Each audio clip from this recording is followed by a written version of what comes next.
Bonsoir à tous, c'est un question à la une un peu spécial ce soir puisqu'on va s'intéresser ensemble à l'un des plus grands mystères de l'aviation. C'était il y a 5 ans, un peu moins d'1 heure après son décollage, le vol MH370 de la Malaysian Airlines disparaît des radars avec 239 personnes à bord. Or aujourd'hui, on ne l'a toujours pas retrouvé. Alors que s'est-il passé? Est-ce un accident, un détournement, une bavure militaire? De nombreuses pistes existent, de nouveaux éléments ont surgi récemment dans l'enquête.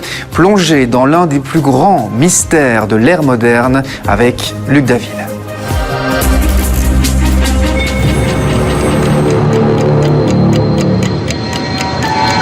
Le 8 mars 2014, quelque part au-dessus de la mer de Chine, le MH370 de la Malaysia Airlines, avec 239 personnes à bord, disparaît des écrans radars. Ce jour-là commence le plus grand mystère de l'histoire de l'aviation mondiale. 5 ans plus tard, malgré la mobilisation de centaines d'experts du monde entier, l'avion n'a pas été retrouvé. Et cette incroyable énigme n'est à ce jour toujours pas résolue. La Malaysia Airlines a remis son rapport officiel d'enquête en juillet 2018. Ce rapport, très controversé, conclut à un détournement du MH370, alors même qu'il n'y a pas eu à ce jour la moindre revendication. Pourtant, 5 ans après la disparition de l'avion, de nouvelles hypothèses apparaissent. Y aurait-il eu des marchandises dangereuses dans les soutes de l'avion? Des passagers suspects à l'embarquement? Une bavure militaire en mer de Chine pourrait-elle être à l'origine de la disparition de l'avion? Et que penser de ce drôle d'aventurier qui trouve miraculeusement des débris du MH370 dès qu'une équipe de télévision est avec lui? Dans ce drame, tout pose question. Jusqu'à cette partie de l'aile du Boeing 777, un flaperon retrouvé il y a 3 ans sur l'île de la Réunion, mais dont certains experts remettent en cause l'identification. Pour essayer de comprendre ce qu'il s'est passé, nous avons mené une contre-enquête. Nous avons rencontré Guylain Vatrolos, qui a perdu sa femme et 2 de ses enfants dans ce drame. Son avocate, maître Marie Dosé. Jean-Paul Troadec, ancien responsable du bureau d'enquête de l'aviation civile française, qui a travaillé sur des dizaines de crashs aériens. Florence de Changy, journaliste, qui a beaucoup enquêté sur la disparition du MH370. Fabrice Pelosi, conseiller en gestion de crise, et enfin les spécialistes du groupe Captio qui ont émis une nouvelle hypothèse sur le lieu de disparition de l'avion. 5 ans après la disparition du MH370, l'absence de réponse accentue chaque jour un peu plus l'immense chagrin des familles. Résultat, elles ont perdu toute confiance et remettent en question l'ensemble de l'enquête. Cette incroyable énigme ne cacherait-elle pas le plus grand mensonge de l'histoire de l'aviation mondiale? C'est beaucoup plus grave que ça. L'avion, on sait où il est. Commençons notre enquête en reprenant la chronologie validée par le rapport officiel. Le 8 mars 2014, à minuit 42, le MH370 décolle de la capitale malaisienne Kuala Lumpur pour Pékin. Le vol doit durer 6h30. Avec 49 tonnes de kérosène, l'appareil a une autonomie de 7h30, soit 1 heure de plus que le temps de vol prévu.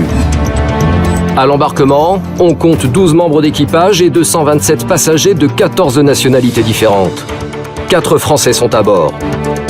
Le début du vol se déroule sans problème. Le MH370 atteint normalement son altitude de croisière à 10 000 mètres. À 1h07, soit 26 minutes après le décollage, l'appareil passe au-dessus du point de navigation Igari, un des points de passage prévus par son plan de vol. 12 minutes plus tard, toujours rien à signaler. L'appareil quitte l'espace aérien de la Malaisie et s'apprête à passer sous le contrôle d'Ho Chi Minh Ville, au Vietnam. Selon la procédure habituelle, un échange radio met fin à la communication avec la Malaisie.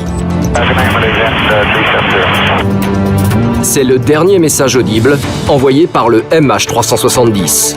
L'avion ne prendra jamais contact avec les contrôleurs vietnamiens. Autre fait étonnant, 1 minute après le dernier message, tous les moyens d'identification et de communication de l'avion s'interrompent. Le MH370 devient alors un avion fantôme. Dans un premier temps, le contrôleur vietnamien ne s'inquiète pas du silence de l'avion. Ce n'est qu'au bout de 20 minutes qu'il prévient ses collègues malaisiens. À 6h30, heure prévue de l'atterrissage de l'avion à Pékin, le MH370 n'est toujours pas annoncé à l'aéroport. Malgré le manque d'informations, les familles comprennent que quelque chose d'anormal s'est passé.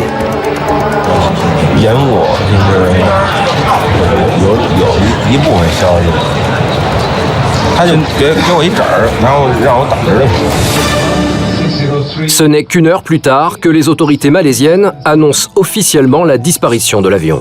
Malaysia Airlines confirm that this flight MH370 lost contact with Subang Air Traffic Control at 2:40 a.m. Pour les familles des passagers, c'est le choc. Un à un, les proches des passagers du vol MH370 affluent vers les zones aménagées pour eux dans l'aéroport de Pékin. Une attente insupportable. Mon fils a seulement 40 ans. Comment est-ce possible de le remplacer? Après cette première annonce dramatique, commence pour les familles des victimes un véritable cauchemar. Les informations et les contre-informations s'enchaînent. Les recherches en mer de Chine ne donnent rien. Les communicants de la Malaysia Airlines cumulent les erreurs. Jusqu'à cette information incroyable. Après l'interruption de son système de communication, le MH370 aurait été repéré par des radars militaires alors qu'il faisait un demi-tour. Suite à ce demi-tour, l'avion serait repassé au-dessus de la Malaisie, puis se serait engouffré dans le détroit de Malacca. C'est là que se seraient arrêtées les traces des radars militaires malaisiens. Ce sont alors les satellites d'une société anglaise, Inmarsat, qui auraient tracé la suite de la trajectoire du MH370. L'avion aurait poursuivi son vol pour aller se perdre dans l'océan Indien, au milieu de nulle part. À la suite de ces nouvelles informations, les recherches sont abandonnées en mer de Chine pour se concentrer sur l'océan Indien. Mais la zone de recherche est immense. Malgré des moyens considérables mis en œuvre, les investigations resteront vaines. Aujourd'hui, 5 ans après le début de ces recherches et après avoir dépensé quelques 130 millions d'euros, aucune trace du MH370 n'a été retrouvée au fond de l'océan Indien. Mais que s'est-il passé le 8 mars 2014 vers 1h20 du matin, à 10 000 mètres d'altitude? Pour les experts en aéronautique, il n'y a que 3 hypothèses. La première, un incendie à bord. Plusieurs avions ont déjà été victimes d'une telle catastrophe. Mais selon les spécialistes, si un feu se déclare dans l'appareil, il ne peut pas voler plus de quelques dizaines de minutes. Dans le cas du MH370, l'hypothèse n'est pas valide puisque d'après les données de la société Inmarsat, l'avion a été sous contrôle, c'est-à-dire piloté, encore pendant 7 heures après la coupure des communications. Seconde possibilité, un détournement. C'est l'hypothèse retenue par l'enquête officielle. La trajectoire de l'appareil s'expliquerait alors par le fait que celui-ci ait été sous contrôle pour effectuer son demi-tour et s'engager ensuite dans le détroit de Malacca. Malgré l'absence de revendication, l'enquête conclut au détournement. Du coup, l'hypothèse pose question. Comment accréditer l'idée du détournement du MH370 alors que personne n'en a jamais réclamé la paternité? Troisième et dernière possibilité, le suicide du commandant de bord ou de son copilote. Les enquêteurs ont fouillé chaque détail de leur vie privée. Alors, que s'est-il réellement passé? Et si aucune de ces pistes n'était la bonne? Et si toute cette histoire n'avait pour but que de camoufler une série d'erreurs? Et si le mystère le plus incroyable de l'histoire de l'aéronautique n'était en fait qu'un immense mensonge? Pour tenter de comprendre l'incompréhensible, il nous fallait mener une véritable contre-enquête. Bon, globalement, dans cet avion, tout ce qu'on tire est bizarre. Toute ficelle qu'on tire, on trouve qu'il y a quelque chose de bizarre. We are looking at every angle. We are looking at every aspect.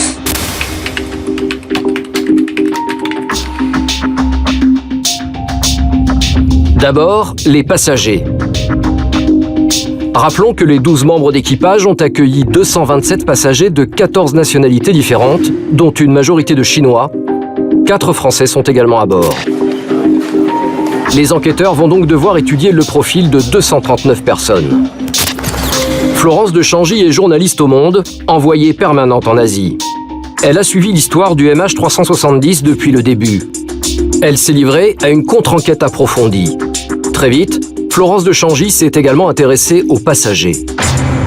Il y a quand même parmi les profils quelques passagers dont on peut se demander ce qu'ils faisaient là. The investigation team is now, as we speak, is going through all the records, going through all the videos footage. Un commando aurait-il pu détourner l'avion ? Pour le savoir, la liste des passagers avec leur numéro de passeport est remise à Interpol. Les passagers, on a commencé par nous dire tout de suite, il y a 2 Iraniens qui ont des faux passeports.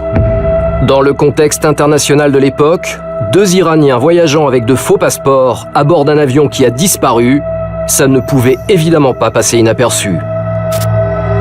D'autant plus que 3 jours après la disparition de l'avion, les Malaisiens présentent en conférence de presse des photos un peu étonnantes des 2 Iraniens.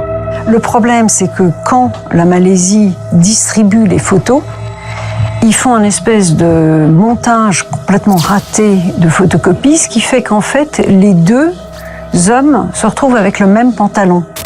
Et là, c'est très facile de dire qu'est-ce que c'est que ce montage, et ça éveille des soupçons. La Malaysia Airlines est sous pression. Et pour Fabrice Pelosi, spécialiste en gestion de crise, dès le début, la situation a été mal gérée.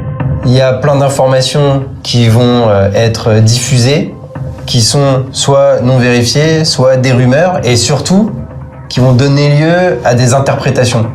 Ça, c'est tout ce qu'on veut éviter en situation de communication de crise. On veut uniquement des informations vérifiées et des faits. Malgré ces éléments troublants, Interpol va dès le lendemain tirer les choses au clair. J'ai trouvé surtout que les 24 heures étaient un temps extrêmement court pour nous dire il n'y a pas de problème avec les Iraniens. Selon l'enquête d'Interpol, les 2 Iraniens ne seraient que de simples citoyens qui voulaient s'installer en Europe. Pour brouiller les pistes, ils auraient choisi un vol Kuala Lumpur-Pékin et de là, ils devaient prendre un autre avion pour l'Allemagne. L'avocate de Ghislain Watrolo s'intéresse particulièrement à cette question. On sait que c'était un canal d'immigration clandestine, c'est vrai, et qu'ils n'étaient pas les seuls à avoir essayé de rejoindre d'autres pays via la Chine. Enfin, je trouve ça quand même assez bizarre de passer par Pékin pour aller en Allemagne. Passer par un pays aussi surveillé que la Chine, quand on veut passer inaperçu avec un faux passeport, c'est effectivement une idée surprenante. D'autre part, si les Iraniens ont passé les contrôles avec de faux passeports, ça pose question sur les conditions de sécurité de l'aéroport. Par ailleurs, en ce qui concerne les passagers, un homme en particulier pose également question. Alors, il y a effectivement aussi un passager qui est un spécialiste d'aéronautique. On nous avait dit au départ, personne ne connaît le monde de l'aviation dans cet avion. Et pourtant, l'occupant du siège 29A, Mohamed Kaheroul, est ingénieur de vol. Il travaille pour des sociétés privées spécialisées dans les jets d'affaires. Et le siège qu'occupe Mohamed Kaheroul est situé juste sous le système de communication par satellite de l'avion. Les Français se sont inquiétés de cette coïncidence, semble-t-il, entre le fait qu'il soit le seul ingénieur qualifié et qu'il soit à cet endroit de l'avion. Or, sa connaissance des différents systèmes électroniques dans un avion aurait pu lui donner les clés nécessaires pour en prendre le contrôle. Je suis persuadé qu'en tout cas, en ce qui concerne contrôler un avion à distance, en 2014, c'était possible et que les Américains avaient la technologie. En ce sens que moi, j'ai retrouvé les brevets, qui sont des brevets Honeywell Boeing, qui disent qu'on peut prendre possession d'un avion à distance. Quoi qu'il en soit, en 2015, c'était possible sans aucun brevet de Boeing. Car Chris Roberts, un hacker américain, s'est vanté sur les réseaux sociaux d'avoir piraté en plein vol l'appareil dans lequel il se trouvait. Il aurait fait cela en se connectant au réseau informatique de l'appareil via l'écran situé devant les passagers. Le hacker aurait réussi à modifier la puissance des moteurs, et ce malgré le pilotage automatique de l'appareil. Le FBI, qui a vu passer le message de Chris Roberts sur les réseaux sociaux, l'a rapidement arrêté à sa descente de l'avion. Un interrogatoire a eu lieu, mais il n'a pas été poursuivi. Si Chris Roberts a pu réussir ce coup, Mohamed Khairoul, depuis son siège 29A, aurait-il pu le faire également? Faisait-il partie d'un commando chargé de détourner l'appareil? La justice française enquête sur Mohamed Khairoul. Mais le rapport final de la Malaisie conclut qu'aucun des passagers ne serait responsable du détournement. Alors, qui aurait détourné le MH370? Les pilotes? The Malaysian authorities have refocused their investigation into the crew. Les pilotes et copilotes, on en a beaucoup parlé. Il est évident que très longtemps, les enquêteurs ont voulu charger le pilote. On me l'a confirmé de l'intérieur, disons, que quand il y a un crash d'avion, on essaye tout de suite de trouver le plus de défauts possible aux pilotes et aux copilotes. Les pilotes ne pouvant évidemment pas se défendre, ils peuvent faire office de coupable idéal pour la compagnie aérienne et le constructeur de l'avion. Leur culpabilité mettant un point final à l'enquête. Le pilote, c'est le nerf de la guerre dans un avion, évidemment. Donc, moi, je me suis tout de suite dit qu'il fallait avoir une idée la plus claire possible sur cette personnalité. Étudions donc le profil des pilotes. Le copilote d'abord. Farid Abdulhamid a 27 ans. Il devait se marier prochainement avec une jeune femme, elle aussi pilote. Il a une vie privée heureuse, rien à voir avec le profil d'un terroriste ou d'un homme qui veut se suicider. Examinons maintenant le profil du commandant de bord. Zahari Ahmad Shah a 53 ans. Il est marié et père de 2 enfants. C'est un pilote expérimenté. Il est même devenu instructeur pour la Malaysia Airlines. Un passionné qui possède chez lui un simulateur de vol. Sa vie privée est passée au crible à la recherche de la moindre faille psychologique. La presse va jusqu'à mettre en cause les relations politiques du pilote. Le commandant de bord est en effet un proche du chef de l'opposition Anwar Ibrahim qui va prendre publiquement sa défense. I know him as a person very passionate about justice, and I think it is grossly unfair. Les différentes enquêtes menées sur le pilote n'aboutissent à rien, si ce n'est à semer la confusion. C'était un type exceptionnel, professionnellement, très fort mentalement, et comme m'a dit un de ses amis, l'homme que vous voudriez aux commandes si une catastrophe aérienne devait avoir lieu.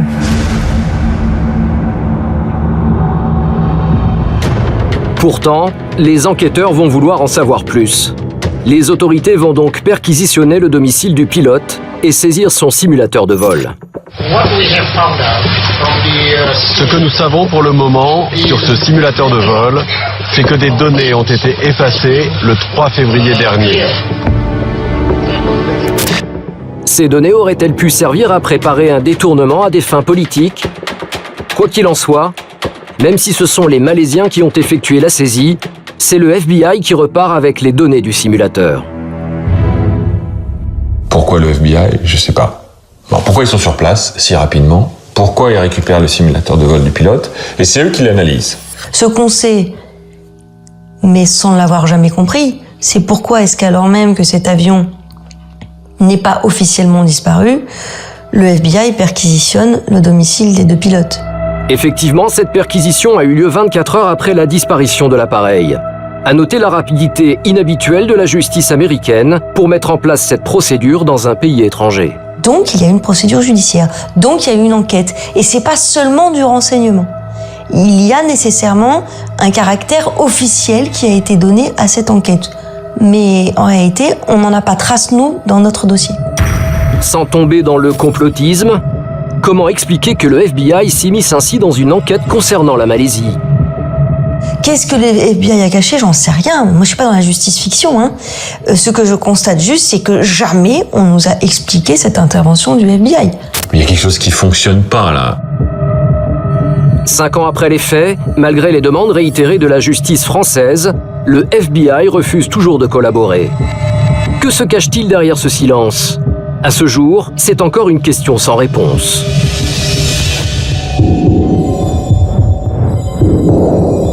Continuons à analyser le rapport officiel. Dans un avion, en dehors des passagers et de leurs bagages, on transporte également dans les soutes des marchandises de toutes sortes. C'est le fret, que l'on appelle aussi le cargo. Qu'en est-il donc du fret embarqué à bord du MH370 ? Selon les enquêteurs, rien de particulier à signaler. Et pourtant, à y regarder de plus près, ce n'est pas si simple. Il y a à peu près 10 tonnes de cargo dans cet avion. Les soutes ne sont pas pleines, mais presque. Il y avait notamment 2,4 tonnes de chargement pour le fabricant d'électronique Motorola. We carry some lithium-ion small batteries. C'est la dangerosité des batteries au lithium qui pourrait poser problème. La question a été posée à la Malaysia Airlines. It's not dangerous good to say, but in terms of they're not declared as dangerous good under ICAO. Pas dangereuse ? Il a été pourtant prouvé qu'en cas de choc violent, ces batteries peuvent exploser et prendre feu en quelques secondes. Plusieurs accidents ont été causés par ce type de problème. Le plus spectaculaire a eu lieu au sol sur un appareil de la compagnie DHL. Imaginons l'ampleur de la catastrophe si ces batteries avaient pris feu pendant le vol du MH370. Cela pourrait-il être la raison de la disparition de l'avion ? À côté de ce problème de sécurité, c'est la description même du chargement qui est un peu étrange. Pour plusieurs tonnes de matériel électronique, la description est très légère. Parce que si on compare ça à d'autres éléments du cargo, par exemple des livres d'enfants, alors là, les livres d'enfants, on a le titre de chaque ouvrage, le nombre de pages et le prix à l'unité. Malgré ces éléments troublants, selon le rapport officiel, le fret n'est pas en cause. Airlines do this all the time. It's not just Malaysia Airlines. Pour l'enquête officielle, a priori, ce ne sont donc ni les passagers, ni les pilotes, ni le fret qui sont en cause dans la disparition de l'appareil. À noter que le rapport a été rédigé à partir de l'enquête menée par la Malaysia Airlines, cette compagnie appartenant en totalité à l'État malaisien. On peut s'interroger sur son objectivité. Reprenons. Avant le décollage de l'avion, rien à signaler. Il est minuit 42 quand le MH370 décolle de la piste de Kuala Lumpur. Apparemment, aucun problème si l'on se fie aux enregistrements des conversations des pilotes avec la tour, puis avec le centre de contrôle en route qui gère le voyage. Malaysian 370. Malaysian 370, Lumpur, radar, good morning.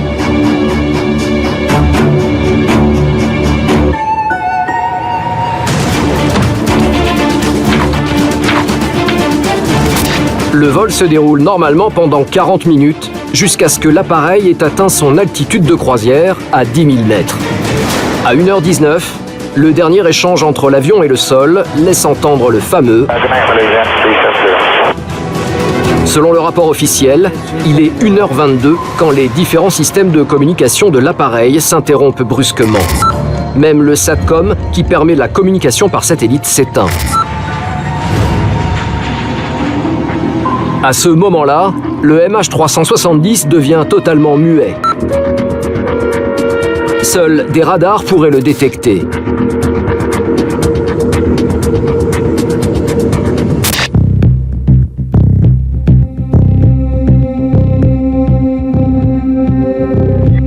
Cette coupure des communications se produit à un moment très précis qui ne semble pas être choisi au hasard, entre la zone des contrôleurs malaisiens et celle des Vietnamiens.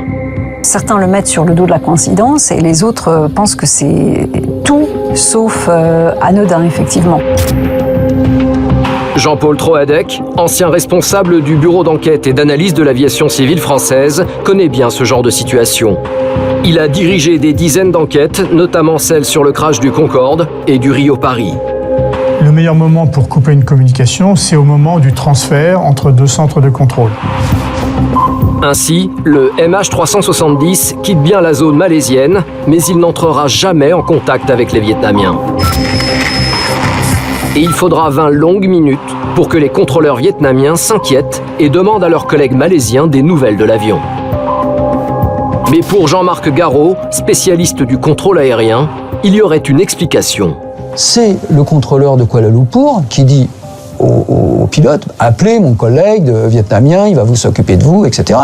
Et le contrôleur de Kuala Lumpur, une fois qu'il a dit ça, il ôte cet avion de sa mémoire opérationnelle. Il va s'occuper d'autres choses et il a d'autres avions. Donc cet avion n'existe plus. Le contrôleur vietnamien, lui, c'est le symétrique. Il sait qu'il va avoir un avion, mais sa mémoire opérationnelle ne sera déclenchée que quand le pilote va l'appeler. Alors il s'est passé 20 minutes. On peut trouver que c'est extravagant, mais il y a des anecdotes où ça a duré beaucoup plus longtemps. Donc si le but était de détourner l'appareil en toute discrétion, couper les systèmes de communication à cet endroit était une idée judicieuse. C'est d'ailleurs la conclusion du rapport officiel. Mais cette interruption des systèmes de communication pourrait avoir une autre cause qu'un détournement. Un problème dans la soute électronique, un incendie, en tout cas, un événement soudain et très brutal. Un témoignage vient accréditer cette hypothèse. Mike McKay, un Néo-Zélandais qui travaille sur une plateforme pétrolière en mer de Chine, au large du Vietnam, déclare avoir vu dans la nuit du 8 mars une boule de feu à l'horizon. C'est un ingénieur qui travaille sur les plateformes pétrolières. Je le trouve incroyablement crédible. Il n'a aucune raison de de témoigner comme il le fait. Dès l'annonce de la disparition de l'avion, il tente de prévenir les autorités malaisiennes. Son témoignage est particulièrement détaillé. Il dit précisément qu'il a vu une énorme flamme qui a duré 10 à 15 secondes. Il estime même la distance à 50, voire 70 km au sud de sa position. Sans réponse des autorités, il envoie un mail à son employeur. Je crois avoir vu l'avion de la Malaysia Airlines tomber. Les heures concordent. J'ai contacté les autorités malaisiennes et vietnamiennes il y a plusieurs jours, mais je ne sais pas si le message a été reçu. Disons qu'il est tellement sûr que ce qu'il a vu est exceptionnel qu'il insiste beaucoup pour le faire savoir. Et ce qui se passe à ce moment-là pour lui, c'est très étrange. C'est-à-dire qu'au lieu qu'on prenne son témoignage au sérieux en disant « Ah bon, merci beaucoup, de toute façon ça tombe bien, on cherche cet avion, ce que vous nous dites est extrêmement bizarre, on n'a aucune raison de douter de votre parole », il est immédiatement expulsé. Expulsion, disons plutôt que sa société a mis fin à son contrat. La journaliste Florence de Changy a remonté la piste de Mike McKay. Elle a rencontré quelqu'un qui dit l'avoir croisé au moment où il quittait le Vietnam. Il était dans un état de stress totalement exceptionnel, d'après la personne qui l'a vu, et il n'est plus joignable. De notre côté, nous avons également tenté de joindre Mike McKay, sans résultat. Alors, que fait-on d'un tel témoignage? Je pense que c'est des témoignages qu'il faut garder. Je pense que quelqu'un qui nous dit « j'ai vu une boule de feu en mer de Chine », ça reste plausible pour moi. Un autre élément vient renforcer la thèse de l'accident. Au moment même de la disparition du MH370, un appel de détresse aurait été entendu par des militaires américains basés en Thaïlande et relayé par le China News. Cet élément viendrait corroborer l'existence de la boule de feu vue par Mike McKay en mer de Chine.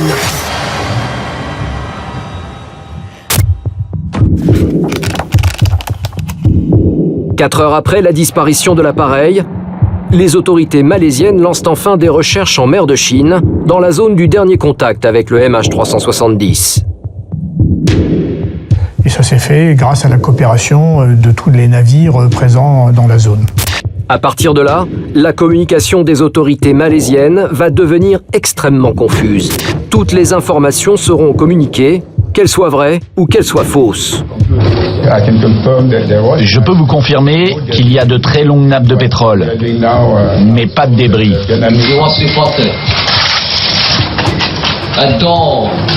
Les déclarations se contredisent et sèment la confusion.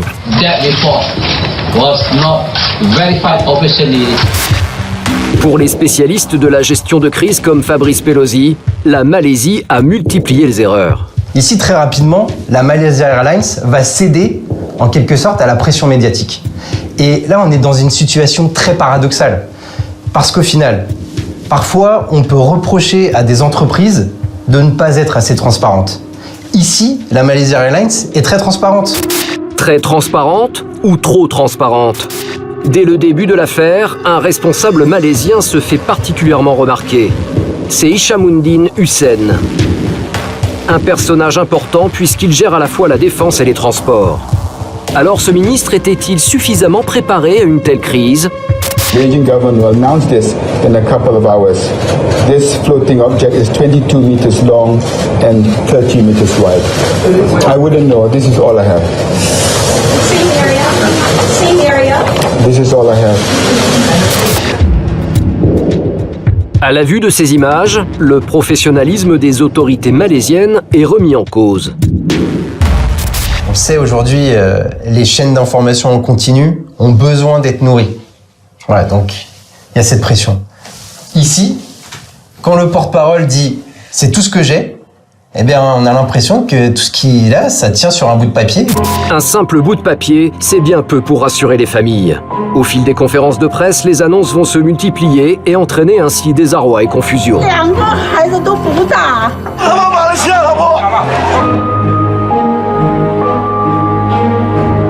We had a very good meeting with them. We answered all their questions. Les familles des victimes n'ont pas le même sentiment sur cette rencontre. The fact is, they didn't give us any convincing information. Donc dès la première semaine, je me dis, on veut nous cacher quelque chose. La communication est chaotique et ce n'est pas la façon dont sont menées les recherches en mer de Chine qui rassure les familles des victimes. Le problème, c'est que ces mers de Chine, non seulement on devrait avoir eu des débris, et il y a du monde, quoi. Il n'y a effectivement aucun débris repéré, alors que la mer de Chine est l'une des plus fréquentées du monde. Or là, on a un B777, qui est le cheval de labour de l'aviation civile, qui disparaît. Donc je dis, c'est juste une insulte à l'intelligence humaine. On n'a même pas besoin de dire est-ce qu'on nous ment. Ça n'a aucun sens. Toujours à propos de la mer de Chine, Florence de Changy a identifié un autre élément passé sous silence. Il y avait d'une part une très grosse campagne d'exercices militaires annuels qui s'appelle Cobra Gold. Avec 7 nations impliquées, Cobra Gold est l'un des exercices militaires les plus importants dans cette région du globe. Mais ce n'est pas tout. Celle qui allait commencer 1 ou 2 jours plus tard, c'était Tiger Cope. Et là, c'est tripartite seulement. Et c'est les 3 défenses les plus importantes de la région, en l'occurrence Thaïlande, Singapour et États-Unis. C'était donc 2 exercices militaires de très grande envergure. Une présence qui pourrait ouvrir la piste d'un accident impliquant les militaires. Cette hypothèse expliquerait la boule de feu vue par Mike Mackay et la brusque coupure des communications de l'avion. Il est tout de même étrange que dans ses déclarations, le fameux ministre de la Défense et des Transports malaisien ne fasse aucune mention de la présence de ces militaires dans la région. On n'en a jamais entendu parler. Mais moi, ce que je crois, c'est on nous ment, enfin, on sait la vérité, on ne nous dit pas la vérité. Et pourquoi? C'est une sale histoire. Bref, pour dire les choses clairement, selon Guylain Vatrolos, la disparition du Boeing de la Malaysia Airlines serait liée à une bavure militaire. Donc si l'avion il tombe tout de suite en mer de Chine, c'est qu'il est abattu. Donc il y a 2 solutions. Il est abattu ou c'est possible aussi qu'il se prenne un avion militaire, se prenne un avion civil, ça peut arriver.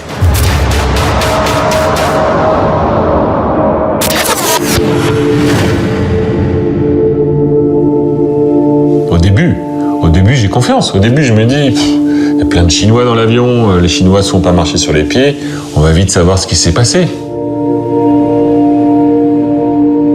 Revenons en arrière.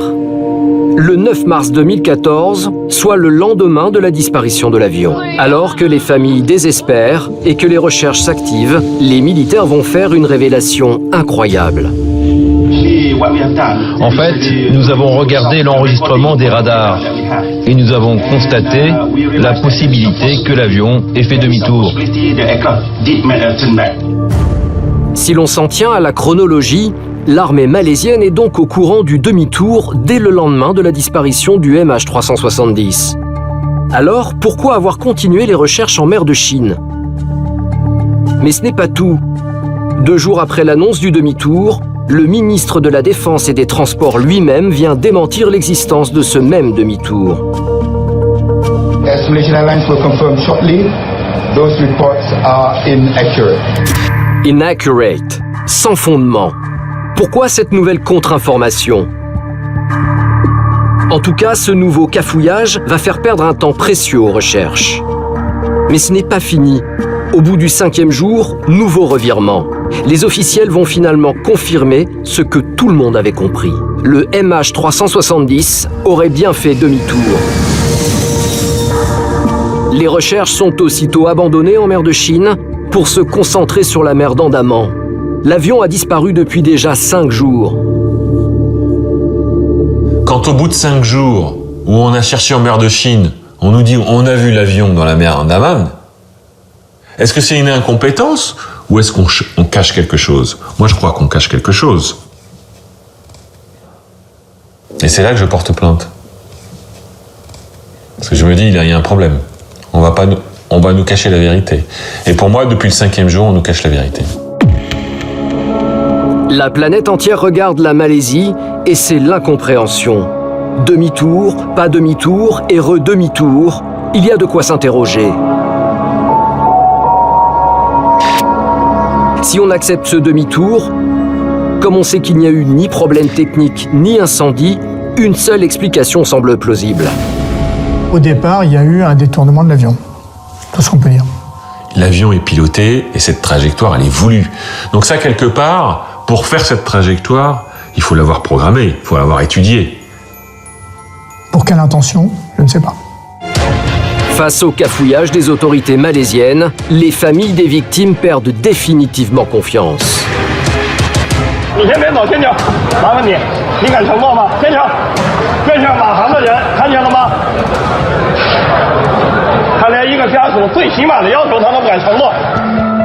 À l'époque, à ce stade de l'enquête, ce dont on est sûr, c'est que l'avion a décollé normalement de Kuala Lumpur, qu'il a ensuite suivi sa route sans encombre, et que, au bout de 40 minutes, toutes les communications se sont brusquement interrompues, sans raison apparente.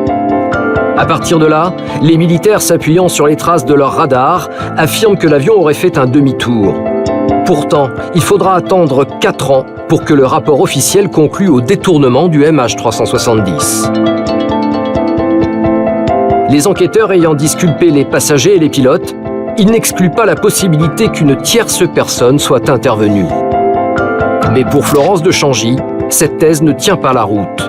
La journaliste remet en cause la faisabilité même d'un tel demi-tour. Il se trouve que dans le tout dernier rapport, ils ont fait des tas de tests et ils arrivent in extremis, avec un certain nombre de conditions, à faire ce U-turn au B777. Pour affirmer l'existence de ce demi-tour, les Malaisiens s'appuient sur les traces détectées par leur radar militaire. Ces traces sont donc la pierre angulaire du rapport officiel. Mais tout le monde n'est pas d'accord avec cette version des choses. Et encore une fois, c'est des traces radar qui ne donnent pas quel avion non plus. Donc on n'est pas sûr que sous cet avion-là. Il y a certaines personnes qui, ayant regardé la trajectoire d'après les données radar, pensent qu'il s'agirait plutôt de 2 avions différents, c'est-à-dire que le premier bras de l'épingle à cheveux, c'est le MH370, le deuxième, c'est un autre avion. Pour Florence de Changy, il n'y a donc pas eu de demi-tour. L'avion aurait interrompu son vol au-dessus de la mer de Chine, victime d'un tragique accident. Mais les autorités malaisiennes nous ont présenté des traces radar qui disent que l'avion a continué sa course. Pour appuyer la thèse du demi-tour, le rapport officiel propose une preuve étonnante. Le téléphone portable du copilote aurait été repéré au-dessus de la péninsule de Penang, alors que l'avion volait à 10 000 mètres d'altitude et à 900 km/h. C'est-à-dire trop vite et trop haut pour qu'un téléphone portable puisse être détecté. Et il y a une autre raison de douter de l'existence de cette connexion. Bon, déjà, il y a 239 personnes, donc il y a à peu près 200 téléphones. Si le téléphone du copilote borne, il y a il y a une vingtaine de téléphones qui doivent borner aussi là. Donc là, encore une fois, il y a un problème. Un problème, peut-être, mais pas pour l'enquête officielle.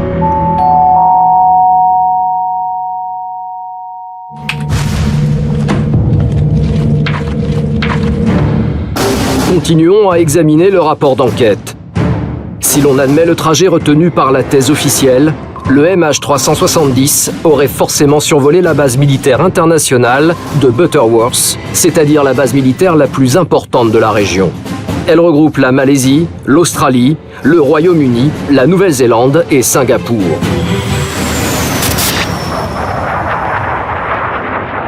Le 8 mars 2014, un Boeing 777, tout feu éteint, ne répondant à aucune communication radio, aurait survolé la base. Comment expliquer que les militaires n'aient pas du tout réagi ? Dans une interview incroyable, réalisée 3 mois après le drame, Hishamuddin Hussein, ministre de la Défense malaisien, répond à une journaliste australienne. Pourquoi cet appareil n'a-t-il pas été intercepté ? Are you going to say that we're going to shoot it down? Well, you said that, not me. No, I'm asking you. I could not possibly answer that. I'm not a minister of If you're not going to defense. shoot it down, what's the point of sending it up? To see where it's going. Well, to see it going, you need a fighter for that? You're talking about military procedures. And if I did shoot it down, you'll be the first to say, how can you shoot down a commercial airline with 14 nationals, half of them Chinese? I'll be in a worse position probably. Why shoot it down if it's not hostile? Well, the Americans would. Comment interpréter ce sourire ? Quoi qu'il en soit, l'enquête officielle conclut que cet avion ne représentait aucune menace et qu'il était amical. Mais comment le savait-il alors qu'aucun contact n'avait été pris avec l'appareil ? Encore une zone d'ombre.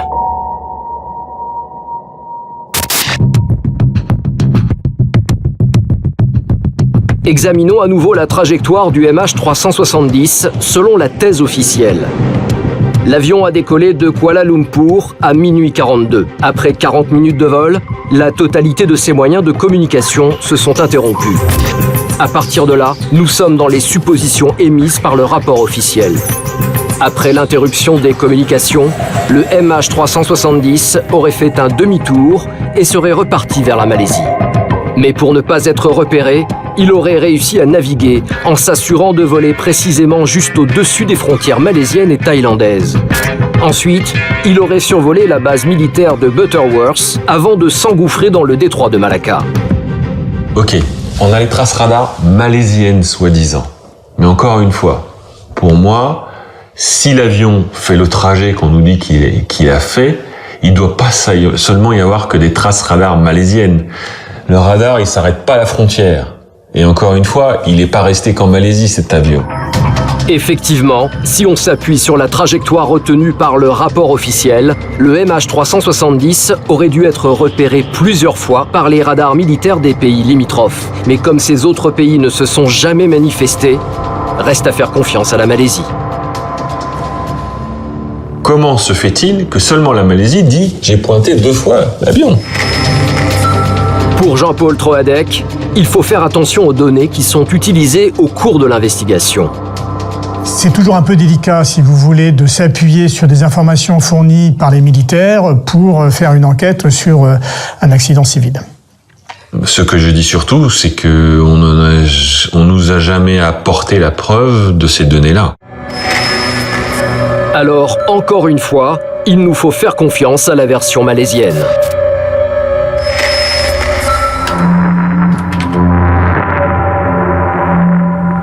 Intéressons-nous maintenant aux recherches pour retrouver l'épave de l'avion.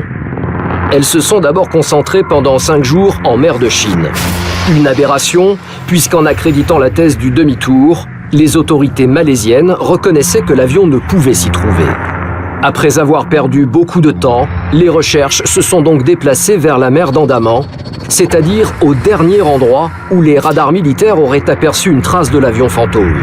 Alors ensuite, ce qui s'est passé, c'est qu'on n'avait plus d'informations provenant des radars et on a eu l'idée d'utiliser des signaux échangés avec les satellites de communication de la société Inmarsat. Attention, nous ouvrons un nouveau chapitre de cette incroyable histoire. Inmarsat est une société anglaise qui possède une flotte de satellites géostationnaires orbitant à 36 000 km au-dessus de la Terre. Toutes les 60 minutes, les satellites d'Inmarsat interrogent les trains, les navires, les avions de leurs clients. Ils vérifient ainsi qu'ils sont toujours dans une zone de couverture et que l'on peut échanger avec eux. L'avion renvoie alors un signal de présence qu'on appelle un ping. Pour le MH370, les pings étaient absents depuis la coupure de tous les systèmes de communication au-dessus de la mer de Chine.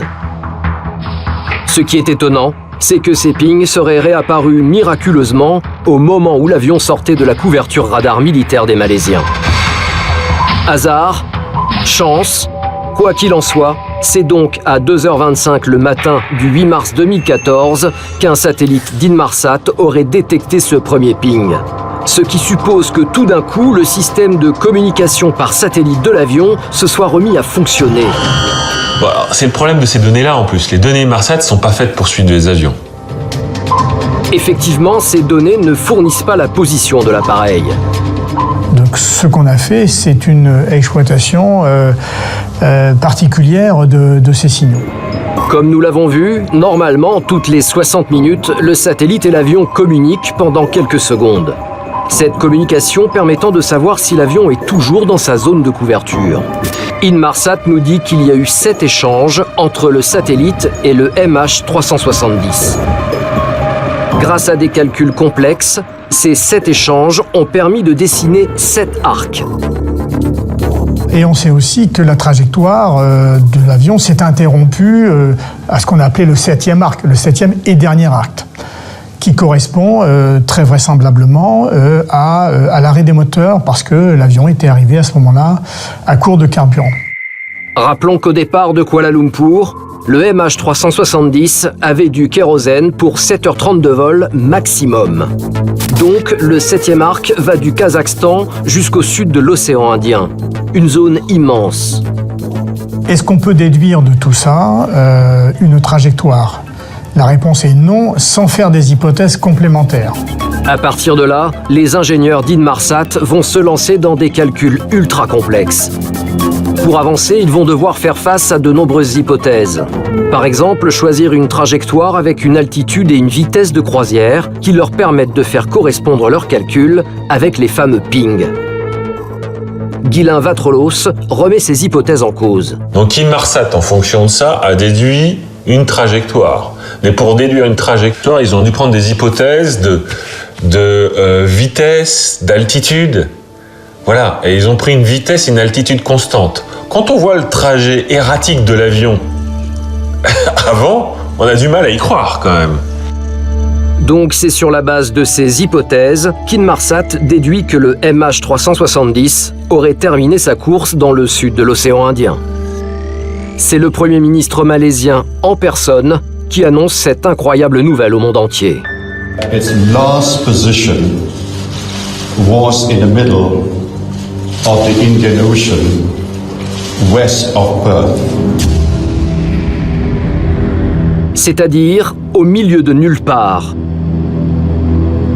À partir de là, pour définir une zone de recherche, les Malaisiens et les Australiens vont se baser uniquement sur les conclusions d'Inmarsat.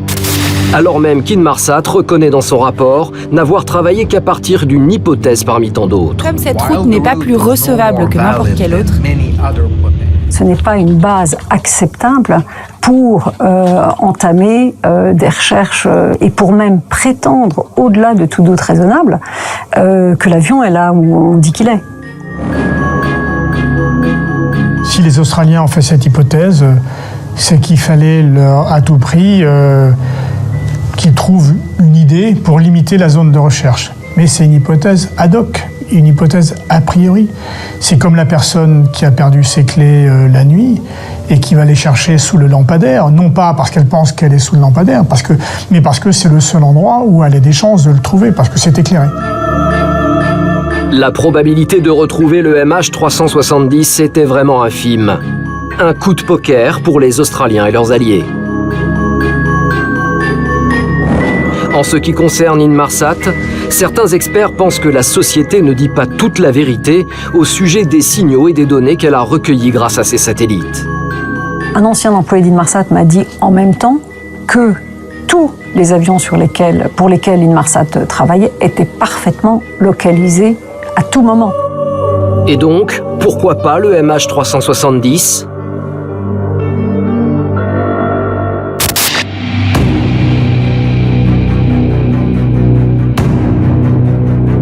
Nous sommes le 24 mars 2014.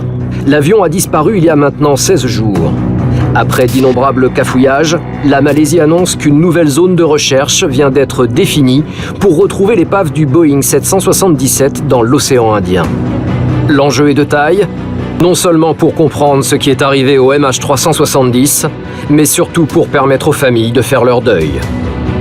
Dès qu'on a eu cette piste finalement des signaux Inmarsat et du 7e arc, les recherches ont commencé par avion évidemment. La zone est en effet à plus de 2000 km des côtes australiennes. Le jour de la disparition, le 8 mars, la mer était déchaînée avec des creux de 3 à 4 mètres. Alors si l'avion a tenté un amérissage d'urgence, le choc a obligatoirement été brutal. L'avion il se crache et il se crache bien. Donc il y a des débris. La preuve, ici nous voyons une tentative d'amérissage d'un vol d'Ethiopian Airlines en 1996. Et la mer était calme. L'accident avait fait 125 victimes sur les 175 personnes qui étaient à bord. La zone à couvrir pour les recherches du MH370 s'étend sur 4000 km². En plus des avions, des satellites français, américains et chinois viennent en renfort stationnés au-dessus de la zone. Rapidement, plusieurs images apparaissent. Il y a eu des débris. Est-ce que ce sont les débris de l'avion? C'est pas impossible. Les navires se rendent donc sur la zone, mais sans succès. C'est totalement anormal qu'on n'ait pas retrouvé de débris flottants. Ça n'est jamais arrivé dans l'histoire de l'aviation. Et on l'a vu, on peut nous dire c'était la tempête, tout ça. Air Asia qui s'est craché, je sais plus quoi, 6 mois plus tard, en pleine tempête. On a retrouvé plein de débris sans problème. Le vol Paris-Rio, on a trouvé des débris au bout de 6 jours. Là, on n'a jamais trouvé un débris flottant. Mais en dehors des débris, ce que l'on cherche surtout, ce sont les boîtes noires. Il y en a deux. La première enregistre les conversations dans le cockpit et la seconde, l'ensemble des paramètres du vol.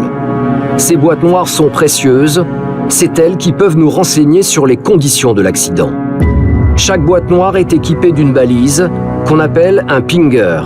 Ce pinger émet des signaux acoustiques qui permettent de repérer la boîte noire. Ils sont émis toutes les secondes sur une fréquence bien précise. La durée de vie de cette balise accrochée à la boîte noire n'est que de 30 jours.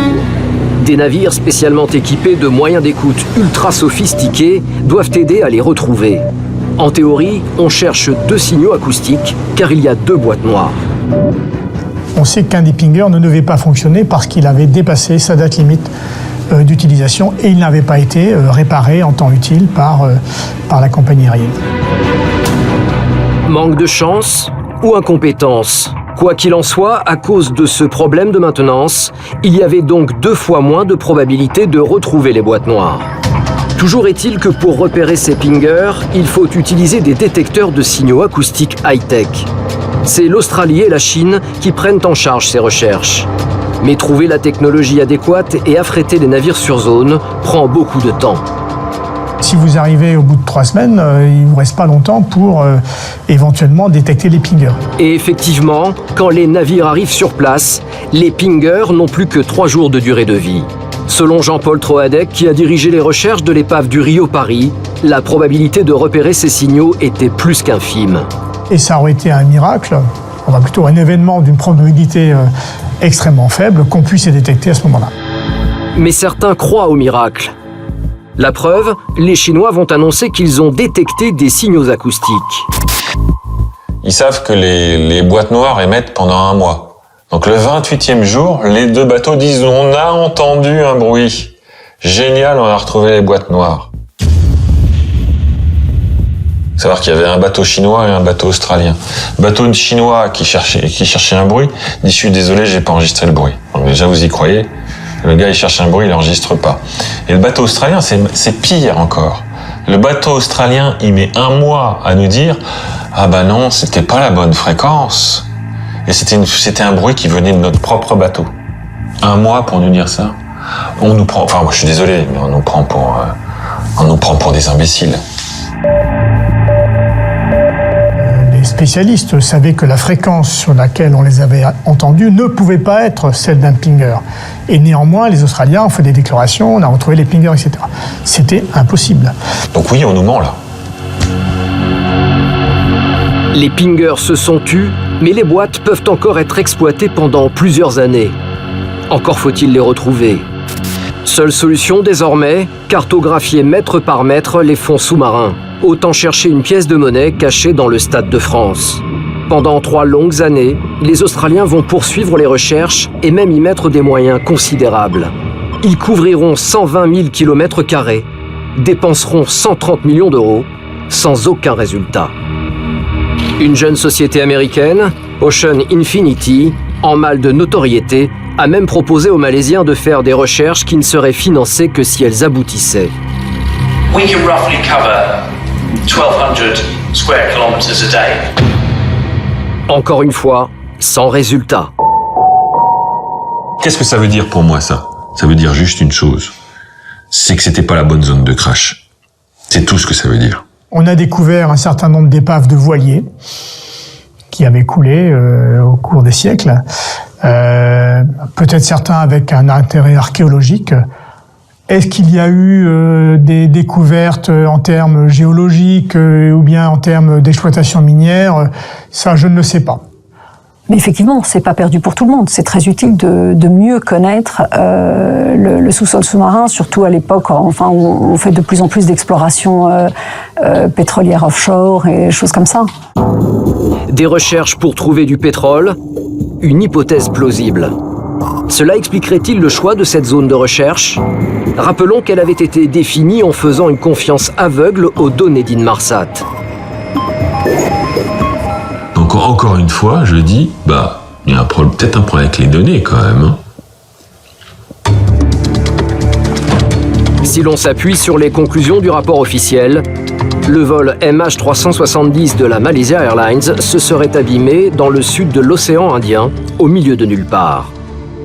Le 30 juillet 2015, soit plus de 500 jours après la disparition de l'avion, une découverte relance enfin l'espoir de localiser l'épave du MH370. À 8000 km du lieu supposé du crash, un débris est retrouvé sur une plage de l'île de la Réunion. Il s'agit d'un flaperon, c'est-à-dire d'une partie de l'aile droite du Boeing. La pièce mesure 2,30 m par 1,25 m. Mais comment se fait-il que ce débris ait voyagé sur une telle distance? Seuls les morceaux les plus lourds vont couler immédiatement, par exemple un train d'atterrissage, les moteurs, là c'est très lourd et ça coule. Maintenant, les morceaux du fuselage, les morceaux de voilure peuvent continuer à flotter un certain temps ou même très longtemps à la surface de l'eau. Ce débris a voyagé sur plusieurs milliers de kilomètres avant de s'échouer sur une plage française. C'est donc la justice française qui s'est chargée de l'expertiser. Rappelons d'ailleurs que la France est aujourd'hui le seul pays à continuer encore à enquêter. Le flaperon, saisi, a donc été amené à Toulouse pour être présenté aux enquêteurs. Et alors, quand vous le regardez de près, il se trouve que cette pièce a un défaut majeur, sans même rentrer dans les détails, c'est qu'il a perdu sa plaque d'immatriculation. Toutes les pièces importantes qui composent un avion sont obligatoirement immatriculées, numérotées et répertoriées. La seule instance dans laquelle on enlève une plaque d'immatriculation à une pièce d'un avion, c'est quand un avion est démantelé ou décommissionné. Là, c'est obligatoire. Or, il ne reste que 6 Boeing comme le MH370 encore en activité sur les 18 achetés par la Malaysia Airlines en 2002. Les autres ont pu être démantelés, comme une voiture à la casse ou loués à d'autres compagnies aériennes. Ce flaperon pourrait-il provenir d'un autre appareil? Comment faire pour être sûr que ce soit celui du MH370? Donc on est allé chercher des numéros à l'intérieur du débris, qui sont des numéros de pièces sous-traitantes fabriquées en Espagne. Sur les 12 numéros inscrits à l'intérieur du flaperon, un chiffre seulement concorde avec les documents du sous-traitant espagnol. Bizarrement, les numéros sont écrits à la main sur le rapport. Un peu léger comme preuve dans une affaire aussi dramatique. Moi, je ne m'attendais pas à ce que la traçabilité soit écrite à la main dans les sous-traitants de Boeing. Malgré tout, le rapport d'enquête français conclura bien que ce flaperon appartient au Boeing de la Malaysia Airlines. Ce débris, oui, il est bien d'un Boeing.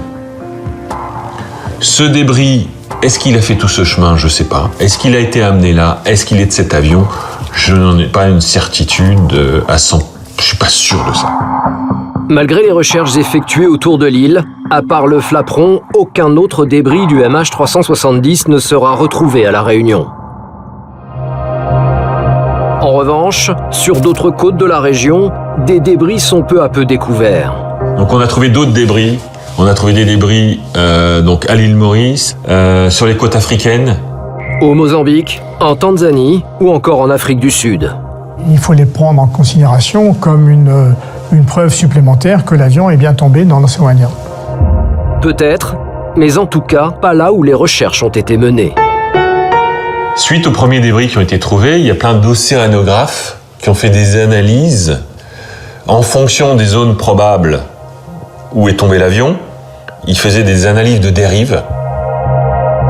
Et la conclusion de ces analyses de dérive nous indique que l'on devrait retrouver des débris sur la côte est de l'île de Madagascar. Une fois cette information communiquée officiellement, les familles des victimes décident de participer à une campagne de recherche et de sensibilisation sur l'île. Donc on est allé là-bas avec les familles pour quelque part faire une grande page de com vis-à-vis des médias locaux, des gens locaux, des pêcheurs locaux, pour dire il y a sûrement des débris sur vos plages, il faut les retrouver. Voilà, donc c'est ça qu'on a fait. Mais derrière cette campagne de communication, on retrouve un drôle de personnage. Blaine Gibson. Cet Américain s'est pris de passion pour l'histoire du MH370 après avoir vu un reportage à la télévision. Il est avocat et aussi un peu aventurier. Qui n'a pas vraiment de boulot, qui n'a pas de famille, qui a zéro problème d'argent, qui parle 6 langues couramment, dont le français et le russe. Et ce gars-là, il passe sa vie à chercher les débris de cet avion-là. Depuis son apparition, Blaine Gibson intrigue. Donc il voyage dans le monde entier. Et c'est lui qui a trouvé un débris. Un jour, il va sur une plage au Mozambique et il trouve un débris. Et en plus, quand il trouve le débris, tous les journalistes américains sont là. Je ne sais pas pourquoi, mais il passe 2 heures sur une plage, il trouve un débris. Est-ce que quelqu'un a une règle? Avant qu'on y aille, il dit à France 2, envoyé spécial, il doit y avoir des débris à Madagascar. Et quand il fait venir France 2, il trouve un débris. Une règle? Quelle distance là entre les trous? Donc ce gars-là a trouvé plein de petits débris, qui sont peut-être de l'avion, peut-être pas de l'avion. Mais ce gars-là a une tendance est assez fort pour trouver pas mal de débris. Donc voilà. Malgré ses doutes, Guylain Vatrelos va tout de même suivre Blaine Gibson dans l'aventure. Donc moi je vais dans un endroit, les Malaisiens vont dans un endroit et les Chinois vont avec Blaine. Devinez qui trouve un débris ce jour-là? Les gens avec Blaine. Donc encore une fois, voilà. Il fait venir les familles, ils vont une journée sur une plage, ils trouvent un débris. Bon, il a beaucoup de chance. Il a beaucoup de chance ce gars-là. Tous ces gens qui ont la chance, dès qu'ils se baladent sur une plage, de trouver des débris, c'est formidable. J'aurais envie d'en sourire si je défendais pas quelqu'un qui nécessairement souffre de tout ça à un moment donné. Voilà. Ce qui est étonnant aussi sur Blaine, c'est que ce gars est hyper connecté. Ce gars, quand il va en Australie, il est reçu par le Premier ministre. Ce gars, quand il va en Malaisie, il est reçu par les ministres. Donc moi, je comprends pas. Moi, je sais pas comment il fait. Il est extrêmement bon. Il est extrêmement chanceux, extrêmement bon, extrêmement connecté. Donc Blaine Gibson est un personnage très singulier. Sa venue sur l'île de Madagascar serait-elle uniquement le fruit du hasard? Personne n'a répondu à cette question. Quoi qu'il en soit, Blaine Gibson va chercher des débris pendant plusieurs mois. Ceux qu'il trouvera seront considérés comme appartenant probablement au MH370 ou en tout cas à un Boeing.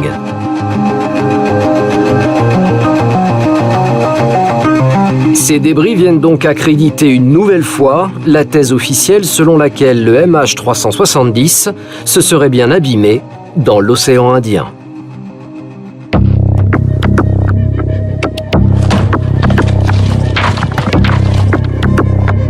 Depuis le début de cette tragédie, face aux atermoiements des officiels, des scientifiques du monde entier ont voulu comprendre. Ils se sont réunis sous la bannière de l'Independent Group. Ensemble, sur des forums, ces experts se sont mis à travailler et à échanger sur les différents aspects de l'enquête. Ils étaient tous très critiques à l'égard du rapport officiel et de l'utilisation des données Inmarsat. Les données Inmarsat, c'est n'importe quoi depuis le début. C'est soit contradictoire, soit inexploitable, soit faux. C'est pas notre point de vue. Il y a suffisamment d'informations pour construire notre théorie fondée sur une trajectoire qui nous semble réaliste. Le groupe français Captio réunit des experts en aéronautique, passionnés par la disparition du MH370. Extrêmement reconnus dans leur domaine, ils sont tous spécialistes. Certains du trafic aérien, d'autres de l'analyse numérique ou encore de la simulation par ordinateur. Pendant plusieurs mois, sur leur temps libre, ces spécialistes ont repris point par point l'ensemble des éléments du rapport officiel. Ils ont décrypté les données, recommencé les calculs, relu l'ensemble des conclusions. Résultat, leur hypothèse pourrait bien révolutionner toutes les théories émises jusqu'à présent pour comprendre la disparition du MH370. Nous avons rencontré deux des membres du groupe Captio, Jean-Marc Garot et Jean-Luc Marchand. Donc ça, c'est effectivement des gens extrêmement compétents et qui se sont dit, mais en fonction des données Inmarsat, on peut trouver une autre trajectoire. Donc, on a fait l'hypothèse d'une trajectoire qui était liée à la structure de l'espace aérien pour se cacher. Ensuite, ils ont fait une déduction simple et limpide. S'il y a eu détournement, c'est qu'il y avait des pirates de l'air à bord de l'avion. Il leur fallait donc être discrets. Et pour l'être, ils se sont notamment mêlés au trafic aérien. On s'est dit à chaque point important, on se met à la place du pilote, des gens aux commandes, parce qu'on ne sait pas qui prenait le contrôle de l'avion à ce moment-là, et qu'ont-ils fait et qu'aurait-il fait. C'est quand on détourne un avion, c'est pas pour aller se perdre au milieu de l'océan Indien, c'est pour aller quelque part. Contrairement aux conclusions officielles basées sur les analyses froides et scientifiques des ingénieurs d'Inmarsat, le groupe Captio a choisi une approche beaucoup plus humaine. Ils ont travaillé comme de vrais Sherlock Holmes pour comprendre ce qui s'était passé depuis le début de l'histoire, depuis ce fameux demi-tour en mer de Chine. Comme des enquêteurs avec une boussole intellectuelle à la main. Pas une boussole géographique, mais intellectuelle. À chaque point important, qu'est-ce qui s'est passé, qu'est-ce qui a pu se passer et pourquoi, et ensuite de comparer les résultats avec ces fameuses données Inmarsat. Et ça concorde point par point. En se mettant dans la tête des pirates de l'air, Captio a trouvé une trajectoire qui fonctionne parfaitement avec les données rendues publiques par Inmarsat. Leur théorie est simple. Selon eux, des pirates de l'air ont pris le contrôle de l'appareil dans le but de faire un échange de prisonniers. Pour faire cet échange, ils devaient trouver un terrain d'atterrissage. Ils avaient donc une destination finale et un but précis. Mais avant de prendre le contrôle de l'avion, il leur fallait déjà monter à bord de l'appareil. Pas trop compliqué quand on sait que la sécurité de l'aéroport de Kuala Lumpur laisse particulièrement à désirer. Donc, certains des pirates seraient montés normalement à bord de l'avion en embarquant parmi les passagers. Mais un autre pirate, lui, se serait introduit dans le compartiment électronique situé à l'avant de l'appareil, sous le cockpit. Pour y accéder, 3 possibilités. Soit la soute à bagages, soit l'accès des pompiers qui est toujours déverrouillé, ou encore par une trappe située derrière le cockpit, là où tous les passagers ont potentiellement accès. Le rôle de ce pirate aurait été de couper les systèmes de communication à un instant précis, rendant ainsi l'avion invisible.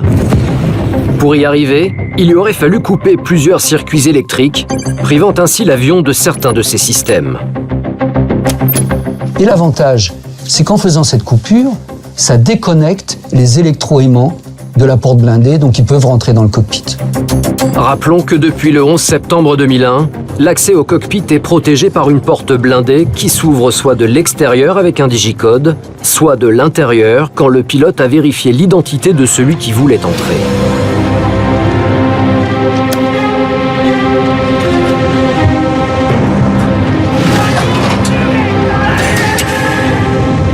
À partir de là, les pirates auraient pris le contrôle de l'appareil et effectué un demi-tour.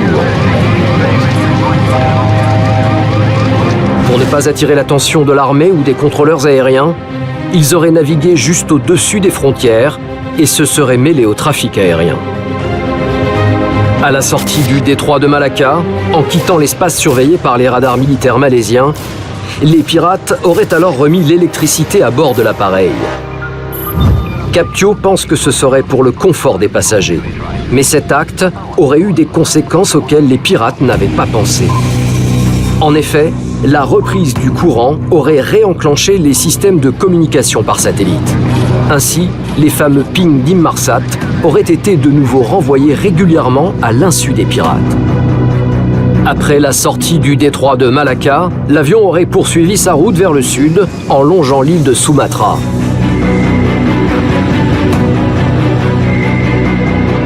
À ce moment-là, il fallait qu'ils descendent en dessous de la couverture radar des Indonésiens. Et les Indonésiens sont plus chatouilleux en termes de protection de leur espace aérien que les Malaisiens. Il va descendre à 10 000 pieds. Et puis, encore une fois, un peu plus tard, il va descendre à 5 000 pieds, où là, il va rester et se mettre en croisière à 5 000 pieds. La trajectoire proposée par Captio est parfaitement cohérente avec les données d'Inmarsat. Et pourtant, au lieu de se baser sur une vitesse et une altitude constante comme l'a fait Inmarsat, Captio a fait varier l'altitude de l'avion sans toucher à sa vitesse. Donc on s'est dit, ils cherchaient vraiment à atterrir puisqu'ils ont fait tout cet effort pour éviter les collisions, le trafic, la visibilité, c'était que pour atterrir sain et sauf quelque part. Et la destination finale, loin des zones de recherche menées dans l'océan Indien, Christmas Island. Une toute petite île appartenant à l'Australie. Alors il y a une question d'ailleurs, pourquoi ils ne sont pas allés tout droit? Pourquoi de Kuala Lumpur ils ne sont pas allés à Christmas Island? Là aussi on a la réponse. Parce que Christmas Island, quand on regarde les horaires des compagnies aériennes qui y vont, ils y vont dans la journée. On ne se pose pas à Christmas Island de nuit. Donc ils voulaient arriver de jour, et s'ils avaient voulu passer au travers de l'Indonésie, ils ne seraient pas allés loin.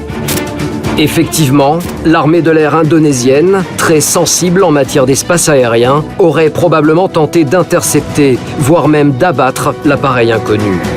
D'ailleurs, depuis le 11 septembre 2001, la plupart des gouvernements n'auraient sans doute pas hésité à intervenir de la sorte. Donc ils ont fait le tour pour arriver à l'aube, au petit matin, à Christmas Island. Mais un détail manquait aux pirates de l'air. Un détail de surconsommation du moteur droit du Boeing. C'est que non seulement la surconsommation, c'est que c'est très difficile d'estimer la consommation de carburant à basse altitude. Car en faisant varier l'altitude, mais en gardant une vitesse constante, les moteurs de l'avion ont inévitablement consommé davantage de kérosène. Les pirates ne seraient plus qu'à 180 km de leur but et les réservoirs presque à sec. Ils étaient en gros à une centaine de nautiques au sud-est de Christmas Island pour s'aligner, pour attaquer l'approche de la piste qui est en pente. Donc il vaut mieux l'attaquer par le sud. L'avion tournait et il indique, d'après les données Inmarsat, qu'il était plein nord, donc il était dans son virage. Et on pense qu'il était donc avec un assez grand angle de roulis, ce qui fait que le réservoir droit est probablement s'est vidé. Le moteur droit se serait arrêté. Pour compenser, le moteur gauche aurait alors poussé au maximum, consommant ainsi ses dernières gouttes de kérosène. Le SATCOM aurait alors émis un ping de déconnexion. C'est le 6e et avant-dernier ping. Évidemment, il concorde parfaitement avec les données d'Inmarsat. À ce moment-là, le système de secours se serait enclenché et aurait redonné du courant électrique aux organes vitaux de l'appareil, dont le SATCOM, qui aurait alors émis un 7e et dernier ping de reboot. Sans moteur, le sort de l'appareil aurait été évidemment scellé et la course se serait terminée par un amérissage forcé.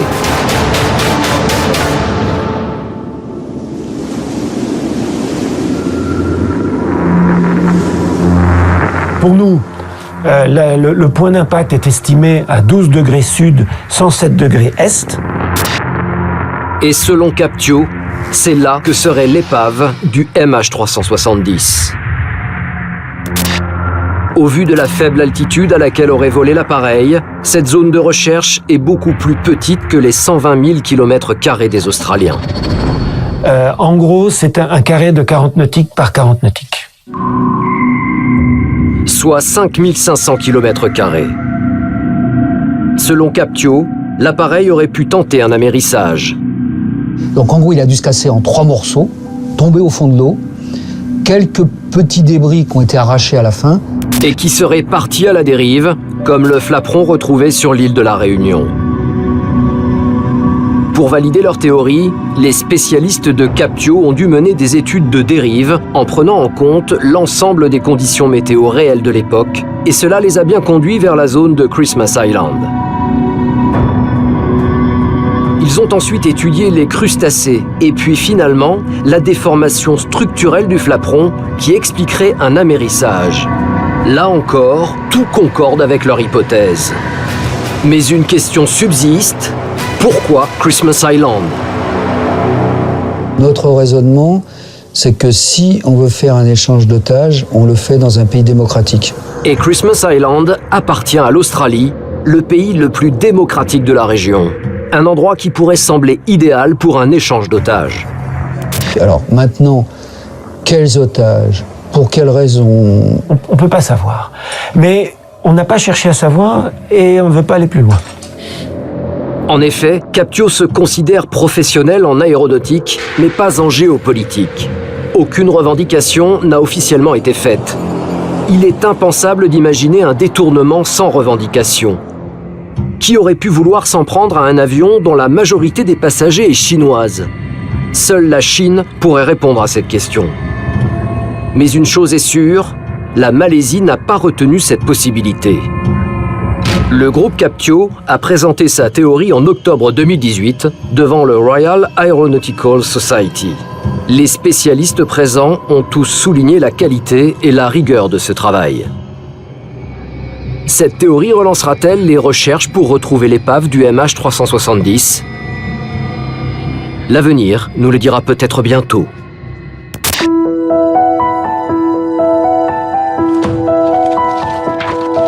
Est-ce que l'on nous aurait menti ? Peut-être. En tout cas, beaucoup de zones d'ombre demeurent.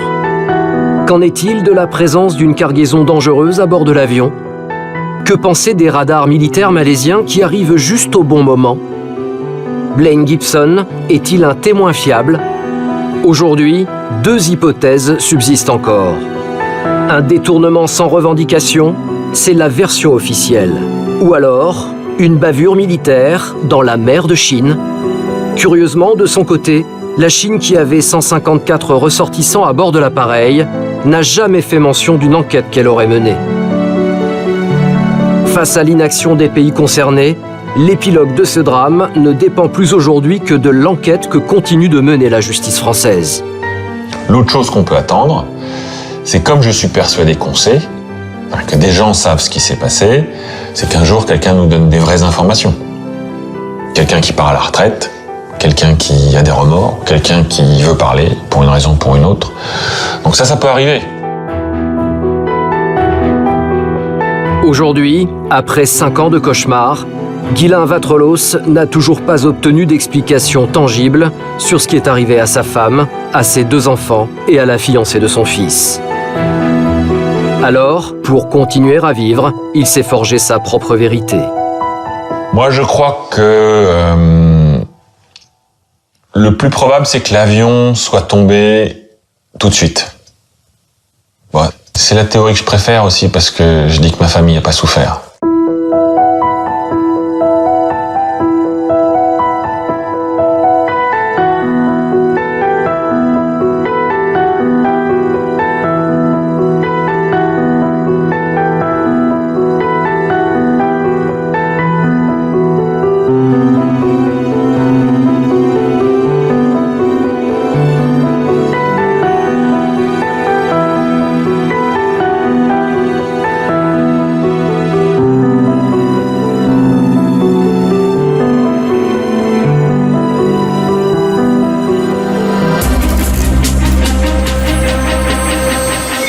voilà qui referme cette émission. 2 adresses avant de se quitter, la page Facebook et Source Sûre. Je vous laisse avec Sacha Daoud pour À votre avis. Passez une excellente fin de soirée.